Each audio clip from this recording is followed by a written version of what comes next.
अस्सलाम वालेकुम अमजद भाई, आपकी टीम का M7 का पूरे मैं आपकी चैनल का बहुत बहुत दिल से मशकूर हूँ। आपका बहुत शुक्रिया। हज मुबारक का महीना है।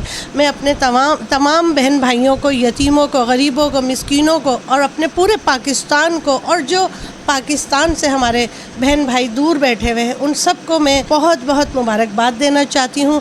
और जिस तरह आप हर साल की तरह हमारी कवरेज करते रहे हैं और इस साल भी हर साल की तरह इस साल भी आप हमारा पैगाम दुनिया को पहुंचा रहे हैं। आपका बहुत बहुत शुक्रिया। जो हम लोग कुर्बानी के जानवर लेकर आए अपनी मदद आप वो हम गरीबों, यतीमों और मिस्कीनों को तकसीम करेंगे इंशाअल्लाह और अगले साल भी।